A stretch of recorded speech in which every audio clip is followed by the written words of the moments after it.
بسم اللہ الرحمن الرحیم۔ ناظرین، پاکستان میں مسجد گرانے کا واقعہ پیش آیا ہے اور مسلمانوں کے دل اس پر یقیناً رنجیدہ ہیں۔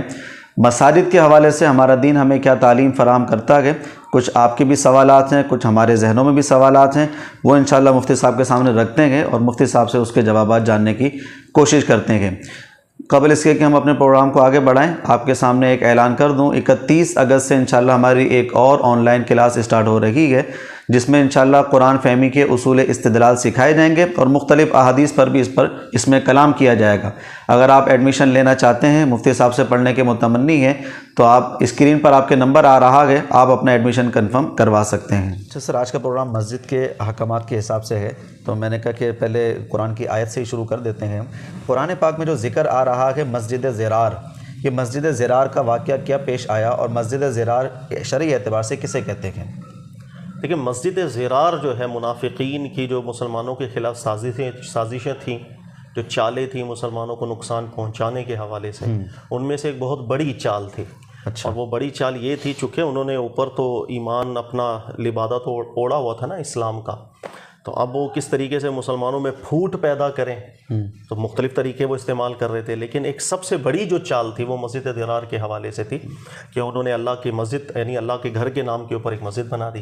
اچھا، اس وقت مساجد تھی، مسجد قباء بھی تھی، وہ تھوڑے فاصلے پر تھی، رسول اللہ صلی اللہ علیہ وسلم کی مسجد نبوی شریف یہ تھیں، لیکن اس سے پھر بھی ہٹ کر کے انہوں نے ایک مسجد بنائی۔ اور ظاہر ہے جس وقت کوئی بھی اللہ کا نام کے اوپر گھر بنتا ہے تو مسلمان وہاں جائیں گے، نماز پڑھیں گے، تو ان کی پلاننگ یہ تھی منافقین کی کہ یہ ایک اڈا ایسا بن جائے گا ہمارا کہ جس کے اندر پھر نماز کے اوقات میں مسلمان بھی آئیں گے، اور اس میں ہم کوشش کریں گے رسول اللہ صلی اللہ علیہ وسلم کو دعوت دینے کی، کسی بھی طریقے سے کر کے اللہ کے نبی علیہ الصلوۃ والسلام یہاں تشریف لائیں اور چند نمازیں پڑھا جائیں، ایک بھی نماز پڑھا دیں نبی پاک علیہ السلام، تو اس کا جو ایک افتتاحی تقریب ہوگی وہ بھی اچھی ہو جائے گی۔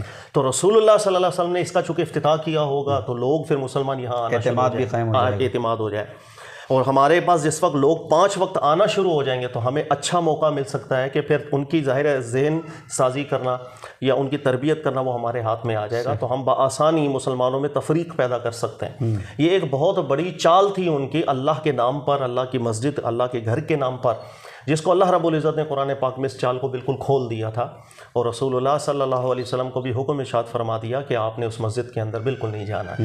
ان کی چالیں، ان کی جو خفیہ ان کی میٹنگز تھیں، ان کے اندر جو ڈیسائیڈ کر رہے تھے وہ نبی علیہ الصلوۃ والسلام پر منکشف کر دیا گیا، اور پھر اللہ کے نبی علیہ الصلوۃ والسلام نے ظاہر ہے صحابہ کرام کو بھی منع فرما دیا، اور پھر کچھ عرصے بعد غالباً غزوہ تبوک کے بعد کی بات ہے کہ پھر اس مسجد کو گروا بھی دیا گیا۔ اچھا، تو یہ ایک بہت بڑی سازش تھی اس وقت منافقین کی طرف سے، جس کا ذکر اللہ تعالیٰ نے مسجد زرار کے حوالے سے قرآن پاک میں کیا۔ اچھا، قرآن کے احکامات میں کوئی نہ کوئی نص تو ضرور موجود ہوتی ہے، کوئی علت ہوتی ہے کہ جناب اس وجہ سے یہ کام منع کیا گیا، اس وجہ سے اس کام سے روکا گیا، اس کام کرنے کا اس لیے حکم دیا گیا کہ یہ جو مسجد زرار کو گرانے کا حکم بھی دے دیا گیا، وہاں پر رسول اللہ صلی اللہ علیہ وسلم کو جانے سے منع کر دیا گیا، کچھ بھی وہاں پر نہیں کرنا ہے، اور جب بنا دی انہوں نے تو گروا بھی دی گئی مسجد، تو اس کی علت کیا بنی تھی؟ علت قرآن میں اس آیت میں خود ذکر ہے، اللہ نے بیان کیا، اتخذوا مسجدا ضرارا وکفرا وتفریقا بین المؤمنین، کہ ان کی نیت یہ تھی کہ ہم نقصان پہنچائے کفر کی وجہ سے، چونکہ وہ کافر تو تھے، منافق تھے، اپنے اس کفر کی وجہ سے ہم نقصان پہنچائے، اور نقصان کیا تھا اس کی وضاحت بھی ہے کہ مسلمانوں میں پھوٹ پیدا کر دیں،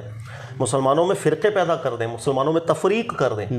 دیکھیں، یہ چیز اس وقت سمجھ میں آتی ہے کہ قرآن پاک کا اگر ہم ایک بنیاد بھی سمجھ میں، ہر نبی اور ہر رسول علیہ الصلوۃ والسلام کو اللہ رب العزت کی طرف سے یہ پابند کیا جاتا ہے، لا تتفرقوا فی، کہ جس وقت آپ تبلیغ کرتے ہیں اور جو بھی لوگ ایمان والے آپ کے پاس آتے ہیں، کسی بھی طریقہ کار سے ان کے اندر پھوٹ پیدا نہیں ہونی چاہیے، ان میں فرقہ پیدا نہیں ہونا چاہیے، نفرت نہیں ہونی چاہیے۔ یہ ایک ذمہ داری ہے جس کو قرآن پاک نے ذکر کیا۔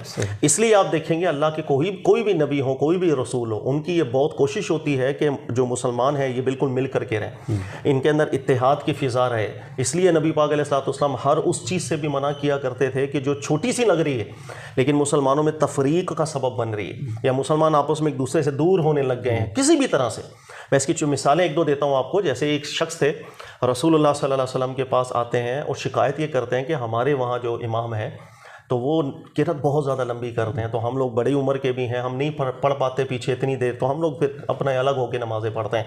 تو نبی پاک علیہ الصلوۃ والسلام بہت زیادہ اس وقت ناراض ہوئے اس چیز سے، اور رسول اللہ صلی اللہ علیہ وسلم نے فرمایا کہ ہم ملا رہے ہیں اور آپ لوگ جدا کر رہے ہیں. چھوٹی قرت کریں آپ تاکہ مسلمانوں میں اتفاق بھی رہے. ایسا نہ ہو کہ ایک لمبی قرت کی وجہ سے بھی مسلمانوں میں تفریق ہونے لگ جائے. تو یہ چیز جب تک آپ کو سمجھ میں آئے گی نا، بنیاد کہ ہر رسول اور ہر نبی ان کا یہ ایک ڈیوٹی آپ سمجھ لیجیے. اللہ نے حکم دیا لا تفرقوا فی، دینی معاملات میں تفریقہ نہیں ہونا چاہیے. لہٰذا اللہ کے نبی جو ہوتے ہیں وہ اپنی امت کو ملا کر کے جانا، اس لیے کہ اتحاد سے بڑھ کر دنیا میں کوئی طاقت ہے ہی نہیں. کچھ بھی بلا اتحاد دنیا میں ہو ہی نہیں سکتا. آپ نے دینی ریفارمز کرنی ہے، اتحاد کے بغیر نہیں ہو سکتا. آپ نے دینی حوالے سے آگے نکلنا ہے، اتحاد کے بغیر نہیں، کچھ بھی نہیں ہو سکتا. اس لیے تفریقہ بڑی علت ہے. اور منافقین کی نے جو چال چلی وہ یہی تھی کہ مسلمانوں میں ہم کسی طریقے سے ٹکڑے کر دیں، اور جب ٹکڑے ہو جائیں گے تو بس آگے پھر ہمارے لیے سارے معاملات آسان ہو جائیں گے. جیسے یہ بات بڑی خطرناک آپ کر رہے ہیں، جیسے آپ نے کہا تفریقا بین المؤمنین. سر آج کل جتنی مساجد بنتی ہیں پاکستان میں، ہندوستان میں، تقریباً یہیں پر، اب تو باہر ممالک میں بھی یہ جانے لگے ہیں، مطلب کسی نہ کسی فرقے سے تو متعلق ہے نا مسجد. مطلب یہ فی الحال بالفرض ایک فرقے کی مسجد ہے، بریلوی کی ہے، یہ مسجد ہے دیوبندی کی ہے، یہ مسجد ہے اہل حدیث کی ہے، یہ مسجد ہے شیعہ کی ہے. کسی نہ کسی فرقے سے لازماً منسلک ہے مسجد. اور وہ مسجد والا اس کے خلاف بھڑکاتا ہے کہ نہیں اس کے پاس نہیں جانا، وہاں پر نماز نہیں ہوتی ہے، وہ گستاخ رسول ہے. وہ کہتا ہے اس کے پیچھے نماز نہیں ہوگی، یہ مشرکانہ کام کرتا ہے. وہ یہ دونوں مل کر یہ کہتے ہیں بھائی یہ تیسرا جو بندہ ہے نا اہل حدیث، یہ تو سرے سے دین سے ہی خارج ہے، کیونکہ اس کے تو سارے کام ہی الگ ہوتے ہیں، لہذا اس کے پیچھے نماز نہیں ہوتی، اس کو بالکل ہی گندہ کر دیا. اسی طریقے سے اہل تشیع کو بھی ہٹا دیتے ہیں. تو یہ تفریقہ بین المومنین کیا نہیں ہو رہا ہمارے یہاں؟ دیکھیں آپ نے بات بہت ایک وزنی بھی کی ہے، اور بدقسمتی سے کہ ہم اس میں ملوث ہیں. ہمیں غور کرنا چاہیے، بالکل غور کرنا چاہیے. فرقوں کے نام پر بنی ہوئی جو مساجد ہوتی ہیں، اگر ہم اس کو تفریقا بین المؤمنین کی علت کی بنیاد پر مسجد درار سے مشابہ قرار دیں تو یہ استدلال کمزور استدلال نہیں ہے، یہ مضبوط استدلال ہے سر. اور بالکل وجہ ظاہر ہے، ہر بندہ سمجھتا ہے کہ ہمارے یہاں اب جب مسجدیں فرقوں کی بنیادوں پہ جب بن جاتی ہیں تو آپ کسی بھی مسجد سے جب متعلق ہوتے ہیں تو دیکھیں منافقین کی چال کیا تھی جو قرآن پاک نے مسجد درار کا ذکر کیا. منافقین کی چال یہ تھی کہ ہمیں ایک اڈا مل جائے، اس اڈے سے ہم فائدہ اٹھائیں گے، لوگ ہمارے پاس آئیں گے، ہم ان کی ذہن سازی کریں گے، وہ ہمارے ہو جائیں گے، وہاں سے کٹ جائیں گے، تو مسلمانوں میں اتفاق کی فضا ٹوٹ جائے گی. بالکل اسی چیز کا رنگ ہمیں نظر آئے گا. بدقسمتی سے مطلب ہم کیا دکھ کا اظہار کر سکتے ہیں کہ ہمارے یہاں بھی جب فرقوں کے نام کے مسجد بنتی ہے، ہم اس مسجد میں جاتے ہیں، آہستہ آہستہ ہم وہاں کے رنگ میں رنگتے ہیں. جب رنگ میں رنگ جائیں گے اس کا اثر یہی ہوگا کہ ہم مسلمانوں سے کٹنا شروع ہو جائیں. سب سے پہلا اثر یہ ہوگا کہ ہمارے ذہن سازی کر دی جائے گی کہ اب آپ نے فلاں مسجد میں نہیں جانا، اس لیے کہ وہ مسلمان نہیں ہوتے ہیں، وہ گستاخ ہوتے ہیں، یا وہ ایسے ہوتے ہیں، یا وہ بدعتی ہوتے ہیں. اور اب پھر دوسرے نمبر کے اوپر مزید آگے جائیں گے، بھائی وہ کہیں مل جائے آپ نے ان سے سلام بھی نہیں کرنا ہے، آپ نے ان کی عیادت کے لیے بھی نہیں جانا. پھر مزید تھوڑا سا آگے جاتے ہیں تو اب آپ نے جنازوں میں بھی شرکت نہیں کرنی ہے، اب آپ نے نکاح شادی جیسے معاملات یہ بھی ختم کر دینے. تو کہنے کا مقصد ہم جیسے جیسے کسی فرقے کی مسجد کے ساتھ متعلق زیادہ اپنا گہرا تعلق رکھیں گے، اتنا ہی زیادہ اثر یہ ہوگا کہ مسلمانوں میں تفریق ہو جاتی ہے، اتنی شدت آ جاتی ہے. تو بدقسمتی ہے یہ، اس میں نہایت افسوس کی بات ہے کہ کہیں نہ کہیں ہم لوگ مسجد درار کے بالکل اسی مشابہتوں کے اندر ہی ہم نے اپنی مساجد بنا لی ہوئی ہیں. ایسی مسجد بدقسمتی سے نظر نہیں آتی کہ جس کے اوپر فقط یہ لکھا ہو کہ ان المساجد للہ، یہ اللہ کے لیے مسجد ہے، اس کے اندر کسی طرح کے مومنین کے درمیان تفریق نہیں کی جاتی، ان کے باہم اختلافات کو بھی اچھے طریقے سے سلجھانے کی کوشش کی جاتی ہے. ایسی چیز دیکھنے کو ملتی نہیں ہے. جو آپ بات کر رہے ہیں کہ یہ ایک بہترین استدلال ہے، کمزور نہیں ہے یہ استدلال، لیکن سر ہم یوں دیکھتے ہیں کہ ماضی میں ایک کافی عرصہ پہلے خود حرم میں ہی جو ہے نا 4 مصلے بچھا دیے گئے تھے، حنفی، شافعی، مالکی، حنبلی. تو کیا یہ بھی تفریقا بین المومنین نہیں ہو رہا تھا؟ سر بالکل ہو رہا تھا، بالکل ہو رہا تھا. اور آپ کو حیرانی ہوگی کہ جتنے بھی فقہا تھے اس زمانے میں، فقہ حنبلی سے تعلق رکھنے والے ہوں، شافعی، مالکی یا حنفی، ان میں اکثریت نے اس کو تفریق بین المومنین کے زمرے میں ہی ڈالا تھا اور بدعت قرار دیا تھا. اچھا، مجھے یاد آ رہا ہے، میں غلطی نہ کروں تو علامہ شامی رحمۃ اللہ تعالیٰ علیہ نے، فقہ حنفی کے مشہور عالم دین ہیں، انہوں نے بھی ذکر کیا کہ جمہور علماء کرام کا یہی موقف رہا ہے کہ یہ بدعت کا کام ہے. یہ جو 4 مصلوں کے اندر ڈیوائڈ تقسیم کر دیا گیا کہ کئی مسلمان پہلے آتے ہیں، اچھا ابھی شافعی کی نماز ہو رہی ہے تو وہ بیٹھ جاتے ہیں، پھر اپنی جب حنفی کی نماز ہوتی ہے تو جا کے پڑھنے لگ گیا پیچھے. پھر اس کے اوپر میں حیرانی کی بھی بات آپ کو بتاؤں کہ جمہور علماء تو ہمیشہ منع کرتے رہے، لیکن بہت سے ایسے لوگ بھی موجود تھے کہ جو اس کا جواز بھی بیان کر رہے تھے، اور نہ صرف جواز بیان کر رہے تھے بلکہ وہ یہ ذکر کر رہے تھے کہ اگر آپ پہنچتے ہیں اور آپ مثلاً حنبلی ہیں اور سامنے حنفی کوئی نماز پڑھا رہا ہے اور آپ اس لیے اس کی جماعت میں شریک نہیں ہوتے کہ آپ کو حنبلی امام کی جماعت مل جائے تو یہ آپ کے حق میں انتظار اولا ہوگا، اور آپ اپنے حنبلی امام کے پیچھے نماز پڑھیں گے تو یہ زیادہ افضل ہے۔ ایسی تحقیقات کر کر کے بیان کرنے والے لوگ بھی موجود تھے، لیکن اکثریت علماء دنیا کے اندر جو تھے اس کو بدعت ہی قرار دیتے رہے ہیں، اور چونکہ وہ ایک سرکاری سرپرستی کے اندر یہ کام ہو رہا تھا تو اتنی آسانی سے مٹ تو نہیں سکا، لیکن جس نے جتنا حصہ ملایا ضرور بیان کیا کہ یہ کام اس کی ہم اجازت نہیں دے سکتے۔ ہاں بہت سے لوگ ایسے تھے جو اجازت دیتے بھی تھے، لیکن تفریق بین المومنین کی اعلیٰ مثال بالکل یہ بنتی تھی، اس میں کوئی شک نہیں ہے۔ ہمارے یہاں مسائل بھی کچھ اس طریقے سے بیان کیے جاتے ہیں، جیسے شافعی ظہر کا ٹائم الگ ہے، عصر کا ٹائم الگ ہے، حنفی ٹائم الگ ہے نماز کا، تو اب یہ جو اس طریقے سے تفریقہ بین المومنین ہو رہی ہے یا اس طریقے کے مسائل گئے کہ جناب ان کے نزدیک خون نکلنے سے وضو ٹوٹ جاتا ہے، ان کے نزدیک نہیں ٹوٹتا، ہوا خارج ہونے کا مسئلہ، دیگر مسائل ہیں، یہ اس طریقے کے مسائل عوام میں ڈال کر انہیں الجھا دینا اور یہ ذہن میں ڈال دینا بھائی وہ چونکہ تمہاری فقہ سے متعلق نہیں ہے لہذا تمہاری اس کے پیچھے نماز نہیں ہوگی، یہ بھی اسی زمرے میں آئے گا۔ دیکھیں جو تحقیقات ہیں، جب ہم قرآن پاک میں غور و فکر کرتے ہیں، تحقیق کرتے ہیں، کسی نتیجے تک پہنچتے ہیں، یہ تو ہمارے دین نے اس کی تحسین کی ہے، اسے اچھا قرار دیا ہے، ہمیں جامد کر کے ہمارا دین نہیں گیا، ہمارے دماغوں کو بند کر دیا اور کہہ دیا کہ بس تم نے اب ایسے ہی چلنا ہے، بلکہ ہمارے دماغوں کو کھول کے گیا ہے۔ قرآن پاک نے بار بار ذکر کیا عقل والو عقل سے کام لو، غور و فکر سے کام لو، تدبر سے کام لو، اس لیے قرآن پاک کا ایک مزاج ہے، ایک انداز ہے قرآن پاک کا کہ وہ زیادہ تر اصولی حیثیتوں میں کلام کر کے جاتا ہے، اطلاقی حیثیتیں زیادہ تر پھر ہم دیکھ رہے ہوتے ہیں کہ اس کے تحت یہ چیز آ رہی ہے یا نہیں، تاکہ ایک اجتہاد کا دروازہ رہے، ہمارے غور و فکر کا دروازہ کھلا رہے اور قیامت تک یہ چلتا چلا جائے۔ تو ہمارے دماغوں کو ہمارا دین بند کر کے نہیں گیا۔ تو یہ جتنی تحقیقات ہوتی ہیں کسی چیز کے، چاہے جائز ہونے پر ہو ناجائز ہونے پر ہو، تو اس کو تو پسند رکھا جاتا ہے، یہ بری چیز نہیں ہے۔ اچھا پرابلم یہی آ جاتی ہے جس طرح آپ ذکر کر رہے ہیں کہ ہم ان اختلافی مسائل کو بھی اگر نزاع کا سبب بنا دیں یا تفریق بین المومنین کے لیے اس کو استعمال کرنا شروع کر دیں، یہ بہت بری چیز ہے۔ ہم جب مسلمانوں میں تقسیم پیدا کر دیتے ہیں بہت بری چیز ہے۔ آپ جس طرح آپ نے ذکر کیا بالکل ایسے فتاویٰ موجود ہیں، اس میں کوئی شک نہیں کہ بھائی اگر امام شافعی المذہب ہے تو آپ اس کے پیچھے نماز نہیں پڑھیے گا کیونکہ وہ وضو اس طریقے سے کرتے ہیں کہ شاید ہمارے نزدیک ویسا وضو ہوتا ہی نہیں ہے، یا دیگر اور مسائل ہیں، نماز اس کے اندر کچھ ایسے افعال کرتا ہے جو ہمارے نزدیک وہ ٹھیک نہیں ہے، تو اس بنیاد پر بھی فتاویٰ جات موجود ہیں کہ مسلمان ان کے پیچھے نماز نہ پڑھے، اور بہتر یہی ہے کہ وہ آپ اپنے فقہ کے امام کو دیکھیں۔ تو بدقسمتی ہے کہ اگین آج آپ نے موضوع ایسا چھیڑا ہے کہ بدقسمتی جیسے ہی لفظ بار بار نکل رہے ہیں۔ تفریق بین المومنین کی نفرت اگر بندے کے دل میں ہوگی، وہ قرآن پاک کو سمجھتا ہے اچھے طریقے سے کہ اللہ رب العزت کے ہر نبی اور ہر رسول یہ ذمہ داری لے کر کے اللہ کی طرف سے آتے تھے کہ لا تتفرقوا فی، کہ کسی طرح تفریقے کے اندر نہیں ڈالنا دینی معاملات کو۔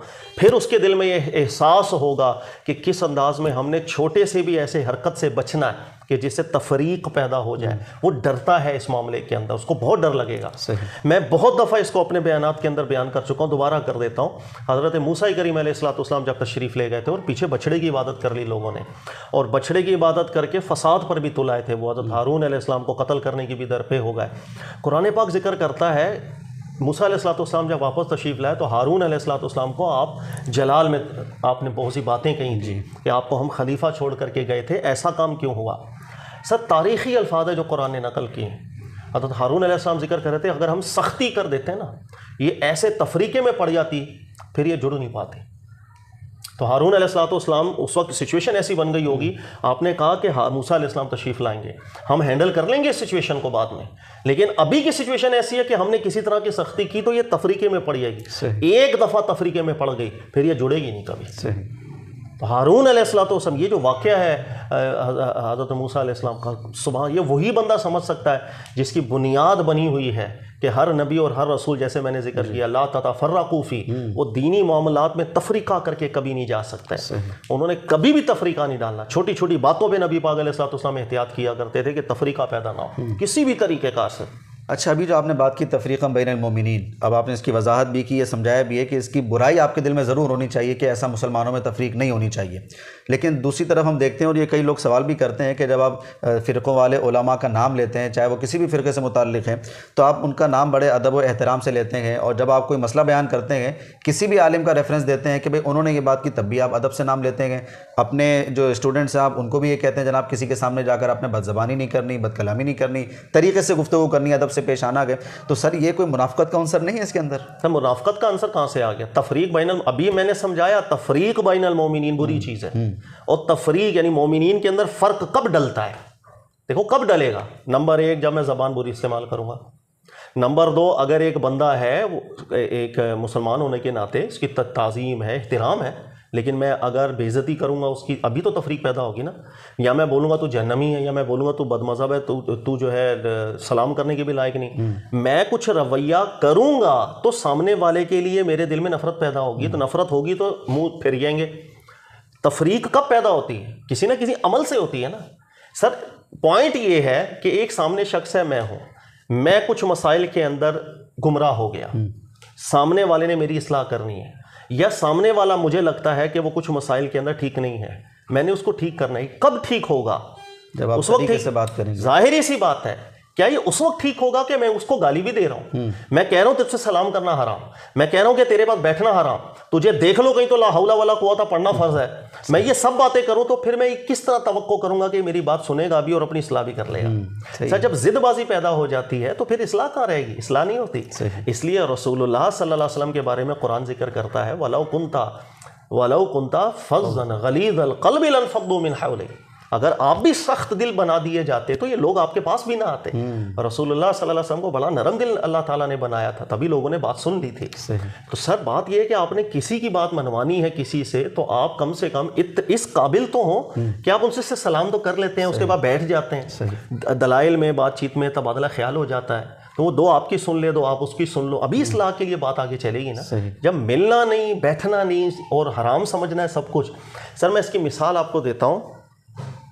اب میں نام لوں تو شاید برا لگے گا. ایک کسی فرقے سے اہل حدیث بھائی ہیں ہمارے اور عالم دین ہیں، اور ہماری کبھی کبھی ان سے ملاقات ہوتی ہے، اور بڑی ایک اسپیشلی جب میں پنجاب جاتا ہوں تو وہاں کے ہی ہیں، وہیں کی میں بات کر رہا ہوں، تو بڑی گرم جوشی کے ساتھ وہ استقبال بھی کرتے ہیں، ملاقات کرتے ہیں، اور کہتے ہیں کہ یار بڑی موقع ملتا ہے آپ سے بیٹھ کے بات کرنے. سر یہ وہ دوستی اس طرح بنی تھی اتفاقاً. ایک دفعہ پڑوس میں ہم بیٹھے ہوئے تھے تو وہ بھی صاحب آئے ہوئے، تعارف ہو گیا، تو وہیں پر ہم کھانا وانا کھا رہے تھے تو کچھ مسائل چھڑ گئے. تو اس مسائل کے اندر جب ڈسکشن چلی ہے تو ان کو بہت اچھا لگا، وہیں سے ہماری اسلام دعا ہو گئی تھی. پھر جب کبھی ہمارا جانا ہوتا ہے تو وہ بیٹھ جاتے ہیں نا، آ جاتے ہیں، ذرا گیدرنگ ہوتی ہے.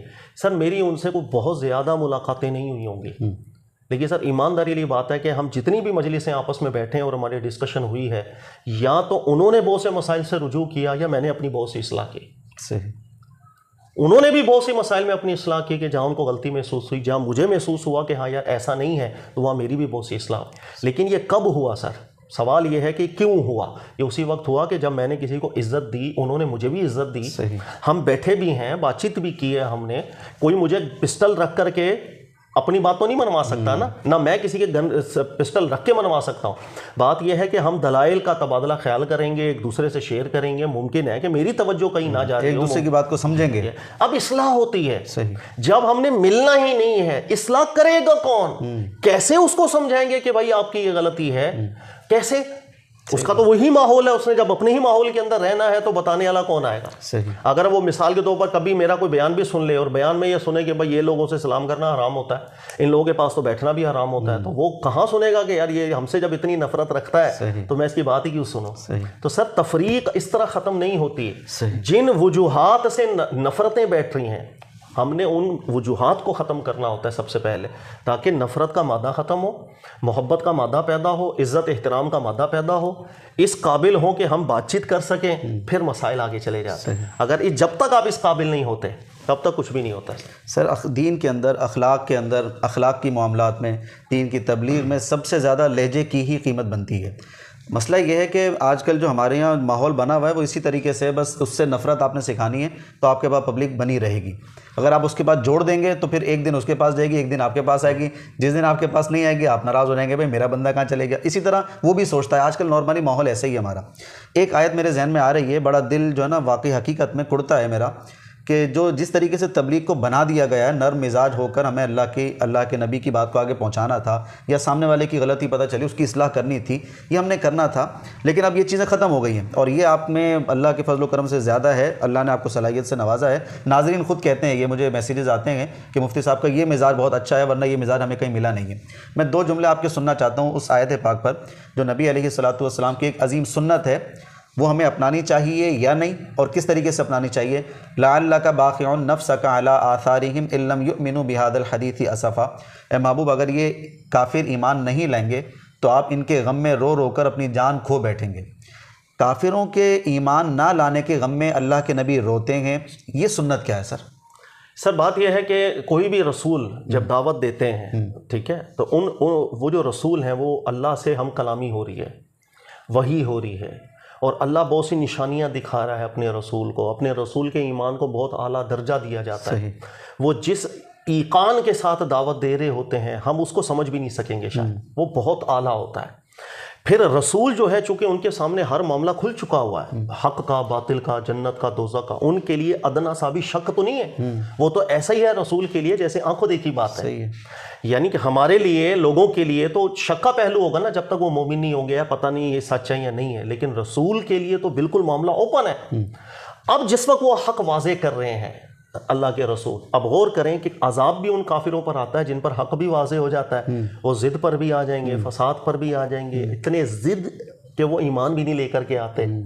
تو اس رسول کے مبارک قلب پر کیا جا رہا ہوگا کہ جو جانتے ہیں تم کیوں کود رہے ہو اس آگ کے اندر، میں تمہیں بچا رہا ہوں اس سے، تم نہ ظلم کرو اپنی جانوں کے اوپر۔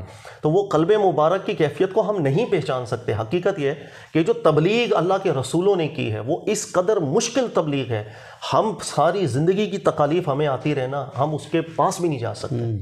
صرف اس چیز کا احساس کہ سامنے والا حق واضح ہو کر بھی مان نہیں رہا ہے، سر اتنا تڑپا دے گا اگر ہمیں پتہ چل جائے، یعنی مجھے پتہ چلے کہ یہ میرا رشتہ دار ہے، میرا دوست ہے، اور اس پر حق بھی واضح پھر بھی نہیں مان رہا، میرے کو تو راتوں کی نیندیں اڑ جائیں گی کہ یار یہ دوست نے میرے ساتھ کیا کیا ہے۔ تو یہ وہ کیفیت ہے جس کو رسول اللہ صلی اللہ علیہ وسلم کی اللہ نے قرآن پاک میں ذکر کیا، اور اللہ کی یہ سنت جاری رہی ہے کہ جو اس طریقہ کار سے حق واضح ہو کر بھی ایمان نہیں لاتا، آپ پریشان نہ ہو، وہ اپنے آپ کو کھائی میں ڈال رہا ہے، آپ پریشان نہ ہو ان کے غم کے اندر۔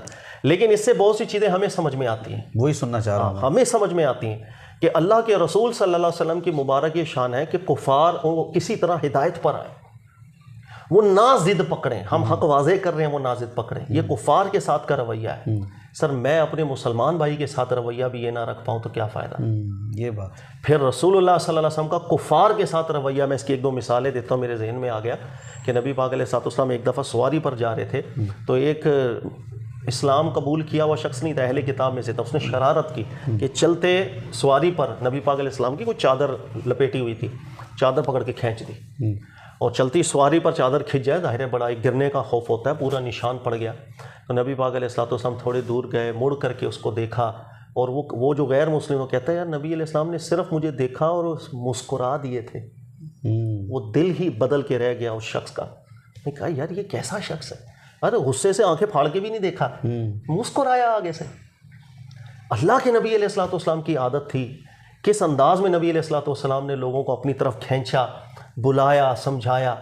سمامہ والی جو روایت ہے بخاری جو لائے، کمال ہے، بہترین۔ دشمن تھا رسول اللہ صلی اللہ علیہ وسلم کا، منہ سے کیا کہا کرتا تھا کہ مجھے مدینہ سے سب سے زیادہ نفرت ہے، اور رسول اللہ صلی اللہ علیہ وسلم سے سب سے زیادہ وہ کہتا تھا مجھے نفرت ہے، دین اسلام سے سب سے زیادہ نفرت ہے، اور شدید فسادی بھی انسان تھا، اور شرارتیں بہت کرنا، تنگ کرنا۔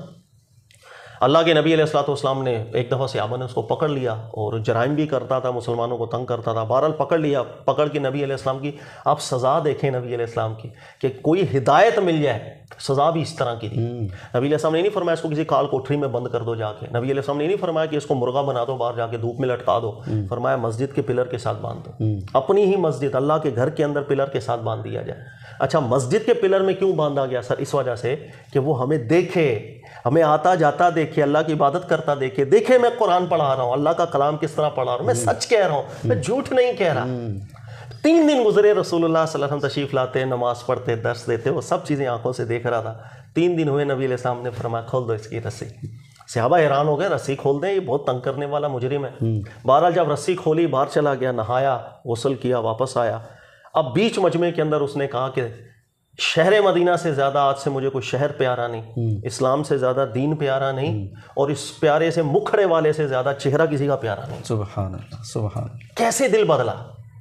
سر میں ہوتا تو کہتا گستاخ ہے، اس کو تو باہر جا کے پکڑو اور اس کی گردن ہی اڑا دو۔ سر ہدایت ملے کسی کو، کوئی ٹھیک ہو جائے، کسی کی غلطی سدھر جائے، ہمیں اس چیز کی جستجو ہونی چاہیے۔ اور یہ جستجو ہوتی ہے جب رسول اللہ صلی اللہ علیہ وسلم کے اخلاقی معاملات کو ہم دیکھیں، اپنے آپ کو اس میں ڈھالنے کی کوشش کریں، مسلمانوں سے نفرت نہ کریں۔ ہاں کوئی غلطی پر ہے، ہم کوشش کریں پوری یار اس کی غلطی کو سدھارنے کی، نہ کہ نفرت پیدا کرنے کی۔ راتوں کو دعائیں کرنا یا ایسے اسباب پیدا کرنا کہ جناب وہ ہدایت پر آ جائے، یہ اچھا راستہ ہے، طریقہ ہے؟ یا اس کے دفع ہو جا تو جہنمی ہے، تو جہنم میں ہی جائے گا، تو منافق ہے، تو گستاخ ہے، تو ایسا ہے؟ ان دونوں رویوں میں سے کون سا رویہ بہتر ہے؟ وہی جو نبی پاک علیہ السلام کے طریقہ کار اللہ نے بیان کیا۔ سر آج کے مبلغین میں یہ بالکل نظر نہیں آتا ہے۔ اس لیے میں نے ذکر کیا کہ ہم پہلے فوکس کریں رسول اللہ صلی اللہ علیہ وسلم کی حیات طیبہ پر، قرآن پاک پر، تفریق بین المؤمنین کی برائی پر، اس کو محسوس کریں تو پھر ہی ہوگا سب کچھ، ورنہ کچھ نہیں ہو سکتا۔ ٹھیک ہے سر، یہ تو بہت اچھا ہو گیا، بڑی اصلاحی گفتگو آپ نے فرمائی، اچھا لگا، اور ناظرین کو بھی بڑی یہ کام آئے گی، اور کئی لوگ جو ہے نا وہ دور ہونے کی کوشش بھی کر رہے ہیں، ہوتے بھی چلے جا رہے ہیں اللہ کے فضل و کرم سے۔ اب میں آخر میں سوال ایک کر دیتا ہوں آپ سے، جو قبضے کی مساجد بنائی جاتی ہیں، یعنی خریدی نہیں گئی جگہ، حکومت کی جگہ ہے، فری پڑی ہوئی تھی جگہ، وہاں پر اٹھا کر مسجد بنا دی، پہلے صرف نماز پڑھنے لگے، پھر دیواریں کھڑی کر دیں، پھر کچی چھت ڈالی، پھر پکی چھت ڈال دی، پھر پتہ چلا کہ جناب یہاں پر جو ہے نا پکی مسجد بن گئی ہے۔ ایسی جگہ پہ مسجد بنانا یہ درست ہے؟ دیکھیں یہ مسئلہ ایسے حل نہیں ہوگا، اس کو درست کون کہہ سکتا ہے؟ بھائی قبضے کی جگہ پر ہم درست تو نہیں کہہ سکتے، لیکن اس چیز کو سمجھنے سے پہلے ابھی ہم نے تفریق بین المومنین اچھی طرح سمجھایا، جس سے ایک نقطہ سمجھ میں آ گیا کہ جو درس گاہیں ہوتی ہیں یہ اگر ٹھیک چلیں تو انقلاب برپا کر سکتی ہیں، لیکن اگر ٹھیک نہ چلیں تو سب سے بڑھ کر فساد بھی پیدا کر سکتی ہیں تفریق بین المومنین کے زمرے میں۔ صحیح۔ یہی وجہ ہے کہ جو ایسی درس گاہیں ہوتی ہیں کہ اس کو جو حکومتی سرپرستی ہے وہ بالکل لاحق ہونی چاہیے۔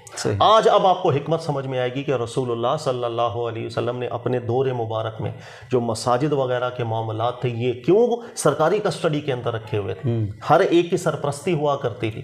کہیں پر امام اگر رکھوانا ہے تو نبی پاک علیہ السلام اس کو نمائندہ مقرر کیا کرتے تھے۔ مساجد کے معاملات، جمعے کے معاملات، یہ ساری چیزیں رسول اللہ صلی اللہ علیہ وسلم نے سرکاری کسٹڈی میں رکھی ہوئی تھی۔ اسی کے بعد خلفائے راشدین کے دور کے اندر بھی ہم دیکھ لیں تو مساجد کے معاملات جتنے ہوتے تھے وہ سرکاری کسٹڈیوں میں ہوتے، نگرانی میں ہوتے تھے۔ اس کی سب سے بڑی حکمت یہی ہے کہ یہ جو درس گاہیں ہیں یہ اگر ٹھیک چلیں گی تو انقلاب بھی برپا کریں گی، لیکن اگر بگڑ گئیں تو فساد بھی برپا کر سکتی ہیں، لہٰذا یہ ٹھیک چلنی چاہیے۔ پاکستان میں بدقسمتی یہ ہے، پاکستان میں یا کچھ ممالک اس طرح کے بھی ہوں گے کہ یہاں توجہ ہی نہیں ہے۔ بھائی ایک علاقہ ہے، آپ دیکھیں یہاں علاقے میں کوئی مسجد کی ضرورت ہے، یہ کون پوچھتا ہے؟ یا گٹر بند ہو جائے تو کوئی پوچھنے نہیں آتا، وہ بھی علاقے والے خود مل کے گٹر کھلواتے ہیں۔ تو یہاں کس نے آ کر کے پوچھنا ہے کہ بھائی آپ کو مسجد کی ضرورت ہے تو چلو بھائی گورنمنٹ کی طرف سے اہتمام کیا جاتا ہے مساجد کا، ہے ہی نہیں۔ اسی وجہ سے پاکستان والے جو لوگ ہیں وہ اپنے تائیں خود لگے ہوتے ہیں، یہ مسئلہ ہے جس کو میں کہہ رہا ہوں یہ روٹ کاز ہے۔ اچھا اب کیا ہوتا ہے کہ علاقے والے کہیں مل گئے، کوئی چھوٹا سا پلاٹ کسی نے ہبا کر دیا، ہوتا ہے نا اللہ کے لیے وقف کر دیا اس بیچارے نے، بھائی لوگوں نے مل کے چندہ کیا، خود تعمیر کر دی۔ زیادہ تر مساجد یہی ہیں، 80% آپ دیکھیں گے مساجد یہی ہیں۔ پھر کبھی کبھی ایسا ہوتا ہے کہ کچھ علاقہ ایسا ہے کہ جہاں پر کوئی جگہ ایسی نہیں ہے کہ جس کو وہ خالی جگہ ہو لے کر کے کسی سے خرید کر، تو سرکاری جگہ کوئی مل جاتی ہے، لوگ وہیں پر جمع ہو کے نمازیں پڑھتے ہیں، کئی سال گزر جاتے ہیں۔ تو آپ سمجھ لیں کہ وہ ڈائریکٹلی نہیں، انڈائریکٹلی سمجھتے ہیں کہ ایک پرمیشن ہی مل چکی ہے، پھر وہیں پر آہستہ آہستہ وہ اہتمام کر لیتے ہیں نمازوں کا۔ تو یہ ٹھیک ہے یا ٹھیک نہیں؟ ہر بندہ سمجھے گا ٹھیک نہیں ہے، لیکن یہ کر رہے ہیں بامر مجبوری کے، اس لیے کہ سرکاری سرپرستی ہی نہیں ہے، کوئی پوچھتا ہے آ کر کے کہاں پر بھئی آپ کو کس چیز کی ضرورت ہے، کس چیز کی ضرورت نہیں ہے۔ لیکن بہرحال اس کو ہم جواز نہیں دے سکتے کہ اگر حکومت نہیں پوچھ رہی تو ہم غلط کام کریں، بلکہ جس طریقہ کار سے لوگ چندہ کر کے آپس میں ملا کر کے تعمیر کرتے ہیں مساجد کی، وہ بھی تو مل کے کرتے ہیں۔ تو کبھی بھی ایسا قبضہ کر کے مسجد نہیں بنانی چاہیے، باقاعدہ کوئی جگہ خریدیں، خرید کر کے اس کو مساجد بنائیں، اور وہ بھی حکومت کی نگرانی میں۔ جب تک حکومت کی نگرانی ان ہماری درس گاہوں کو لاحق نہیں ہوگی پرابلم رہے گی۔ وجہ آپ آج کل دیکھتے ہیں کہ بھائی وہ ایک مدرسے میں شکایت آ گئی، بچے کو مار ہی دیا، تو سر مدارس کے اندر اور بھی جگہوں پر تشدد ہوتا ہے، لیکن مدارس میں بھی ہوتا ہے، لیکن مدارس میں تشدد سر کو پہلی خبر ہے۔ کراچی کے اندر کتنے مدارس ہیں آپ بھی جانتے ہوں گے کہ کہاں پر کس قدر ظالمانہ تشدد کیا جاتا ہے، تو کون ہے روکنے والا؟ وہ بچہ جس کو روزانہ شدید قسم کا تشدد کیا جاتا ہے، اس کی کیا نفسیات بنے گی بڑے ہو کر کے؟ وہ اخلاق سکھائے گا لوگوں کو یا وہ بدماشیاں سکھائے گا لوگوں کو؟ تو یہ مسائل ہو رہے ہیں، حکومتی نگرانی نہیں، کوئی پوچھنے والا ہی نہیں ہے۔ سر میں ہی بیٹھا ہوا ہوں، میرا ہی دوست وہاں پر پڑھا رہا ہے، میں ہی لوگوں سے چندے کر رہا ہوں، میں ہی اس چندے سے مدرسہ چلا رہا ہوں، کر لو جو کرنا ہے کسی نے۔ یہ ہے وہ مسائل جس کو دیکھنا ہے کہ حکومتی نگرانی ہونی چاہیے۔ ہمارے یہاں تنظیمیں بہت سی چلتی ہیں، آپ دیکھیں تنظیمیں چل رہی ہیں اور وہ چندہ بھی کرتے ہیں لوگوں سے، چندہ کیا، لاکھوں روپیہ کروڑوں روپیہ چندے کا آ گیا، اربوں روپیہ چندے کا آ گیا، ہر سال اربوں آ رہا ہے۔ سر وہ اربوں کہاں کہاں کیسے کیسے استعمال ہو رہا ہے، کون پوچھ گچھ کرے گا اس کا؟ حلال ہو رہا ہے حرام ہو رہا ہے، کون ہے پوچھنے والا اس کا؟ ایسی ایسی ویلفیئر ہیں، اربوں اربوں خربوں روپیہ ان کے پاس فنڈ آتا ہے، کہاں پر جا رہا ہے اتنا خربوں روپیہ جو فنڈ آ رہا ہے؟ پھر بھی کراچی میں ہر دوسرا بھوکا مر رہا ہے، ہر دوسرے کے مسائل ہی ختم نہیں ہو رہے ہیں کسی کے۔ کتنے ہیں یہاں پر آپ بتا دینا کہ ویلفیئر والوں نے کھول دیے ہیں کہ بھائی گلی گلی میں محلے محلے کے اندر ڈائلیسس سینٹر کھول دیے ہیں ان لوگوں نے کہ بھائی غربا کے فری ڈائلیسس کروا لیں۔ کتنے نظر آتے ہیں آپ کو؟ سر کہاں ہے وہ اربوں خربوں روپیہ؟ وہ بلیک میں استعمال ہو رہا ہے، کہاں استعمال ہو، اللہ بہتر جانے۔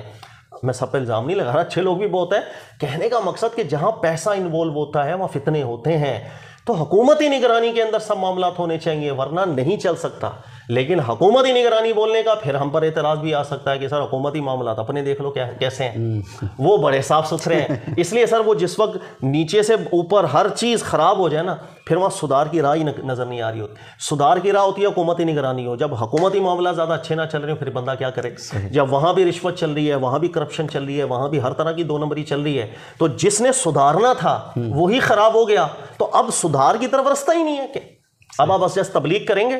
اور اصحاب السبت والا جو واقعہ قرآن نے ذکر کیا، اس کے اندر کچھ لوگ جو سمجھاتے تھے وہ کہتے تھے قالوا معذرۃ الی اللہ، بس اللہ کی بارگاہ میں عذر رکھ سکیں گے، اللہ سب بھی بگڑ گئے، ہم نے بس منہ سے کچھ سمجھا ہی دیا، بس یہ عذر رکھ دیں گے اللہ کی بارگاہ میں، اس سے زیادہ کچھ نہیں ہو سکتا۔ ٹھیک ہے سر، بہت شکریہ۔ یہ کچھ سوالات تھے بھائیوں نے بھیجے تھے، میں نے کہا چلو اس پہ کر لیتے ہیں کیونکہ مسجد کے حوالے سے بھی احکامات سیکھنے ہی تھے۔ ٹھیک ہے سر، جزاک اللہ خیرا۔